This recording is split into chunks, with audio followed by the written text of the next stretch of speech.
Hey y'all, welcome back to my YouTube channel. It's me, Nikki, the Glam Teacher. So today's video is going to be deciding on a doctor and doing your research. So research is very important when you are looking for a doctor and looking for a recovery house or Airbnb maybe. We'll get into that in the future. But I want to start with doctors. So it is important that you ask yourself questions about what type of doctor you're going to need or look for. Like, look at yourself, your body type. Think about what look you want, what you want to achieve, and then go from there. So, for instance, you're a bigger girl. You're definitely not going to go to some doctors because that's not their specialty. They probably won't even accept you. Like, for instance, Dara Duran. Y'all, I don't know Spanish. So Dr. Duran in the DR may not take me because I am a bigger girl. My BMI is not outrageous, but maybe her limit is 33. And I don't know for sure because I have not researched her. She is not one of the doctors on my radar that I have been looking at over the last 4 years. But she is very popular and she comes up a lot in discussions. So bigger girls maybe want to consider Laurent. Is his name? I don't even know. But let me tell y'all the doctors that I'm considering because I can't even speak on that stuff because I haven't researched it. I never been to those doctors. I don't know anyone who's been to some of those doctors. So let me stick to what I know. And also, there's people that might even discredit me because I myself has not had surgery yet. And that's fine. That's your opinions. You don't have to watch this. The thing is, I've been researching for 4 years. So I'm going to share the knowledge that I've picked up over the 4 years with you all. Take it and do what you please with it, but please do your own research, make your own opinions based on what you found. Okay, don't take just anybody's advice because you have to do what's best for you based on you. Okay, so doctors that I have been researching: Cabral, like that man right there, Cabral, Dr. Mignon, Dr. Walk Iris Robes, yeah, she type, and Yeely. Now, Yeely and Robes, they are the tummy tuck queens. Like, your cut is so nice and thin and clear. Oof, woof. Like, the cut I got now from having a C-section, like, that C-section cut is ugly, it's jagged, it's, My OBGYN didn't know what she was doing right there. I get depressed and just, Jesus, looking at that. Now, you want a clean cut, tummy tuck? Them the two ladies you need to check out in the DR. Dr. Mignon, he does good with bigger girls. He is not a cosmetic surgeon. He is a reconstructive surgeon, okay? So make sure y'all looking that up and know the difference, okay?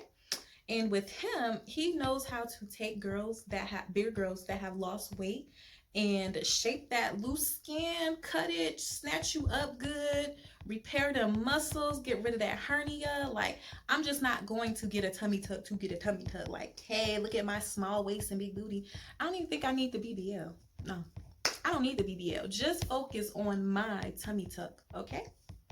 And with that being said, did I go on? I said Dr. Mannion. Dr. Cabral. So Dr. Cabral too.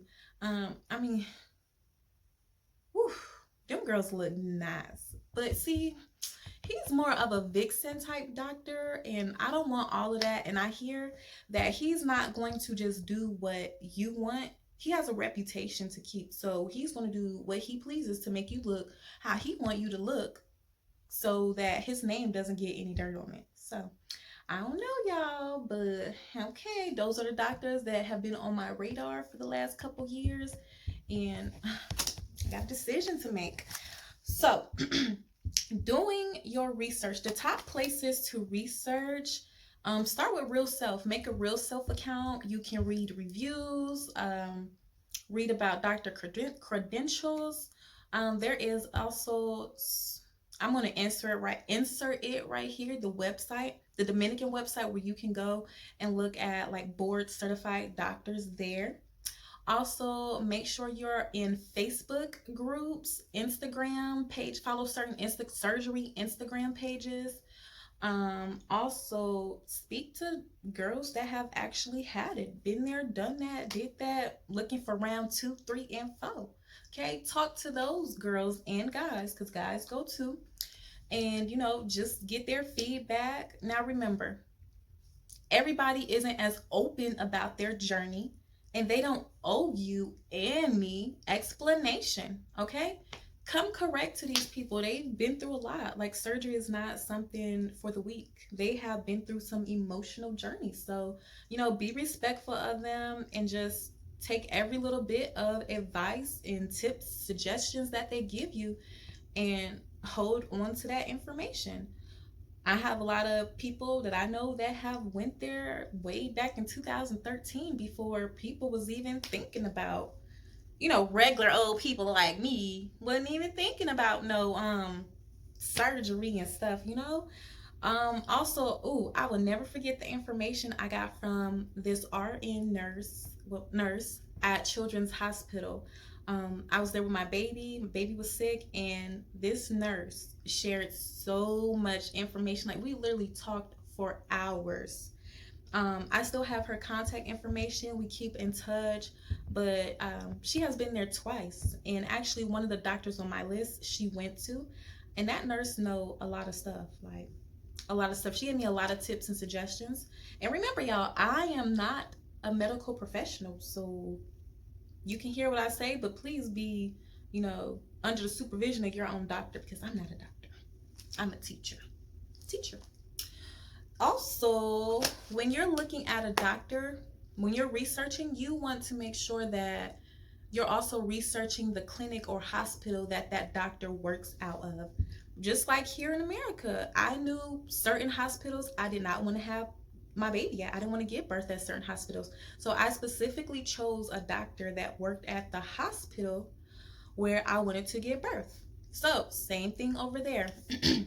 They have CIPLA, where certain doctors work out of. I personally kind of rather not go there because of just the horror stories I've heard from there, like a lot of dogs getting infections, how the nurses treat you, and maybe the nurses are treating people that way, not responding to them when they're needing help because of the language barrier. I do recommend that you pick up some words, some Spanish words, get a translator, something, because some things that I heard about certain hospitals and clinics, it's just a major language barrier sometimes, and that's why it's important that when you're getting your quote and information from your doctor, if it includes a overnight nurse, ask questions. Ask them, does she speak English and Spanish? Because you really would need a translator. Monumental, that's not a hospital that I would like to be at, because from the reviews that I've seen and information that I researched, Monumental is outdated. So I really don't want to be using outdated medical equipment. And I hear medical equipment already is outdated in the Dominican Republic, but at that hospital it's a little older. See, those are the things I look at when researching, not just, okay, this doctor is cheap and I don't have a lot of money right now, so let me just go to this doctor because it's only $3,000. No, sis, please do not do that. Don't. Like, just save your money, and when your money get right, then go. Because you never know what is going to happen. You might need blood. So that's an additional $300, and that's starting at $300. So, make sure you got your coins together. Also, when you're researching, I say real self Facebook groups. Those Facebook groups are really helpful. There was a really good Facebook group. I'm not gonna say the name because there's some weird people out here that just will follow the group just to be harassing people, and I'm not gonna say the name. You have to Send me a message on my Instagram. Instagram is going to be here, glam_teacher. Send me a message and, let me know, like, hey, I seen your video. What Facebook group are you referring to? And I will let you know. But they got a lot of detailed information, supply list, recovery house reviews, just a wealth of information. And you will find people that have gone there that are open to sharing their stories, whether it's the good, the bad. They're willing to help you when you come correct. Just know that the doctor and the doctor's assistant are also going to be a part of your research. I don't hear a lot of people saying that, but your doctor and assistant is going to be a big part of your research. You need to ask them questions, all type of questions. How many patients do you do a day? If I need blood, what signs and symptoms would I have?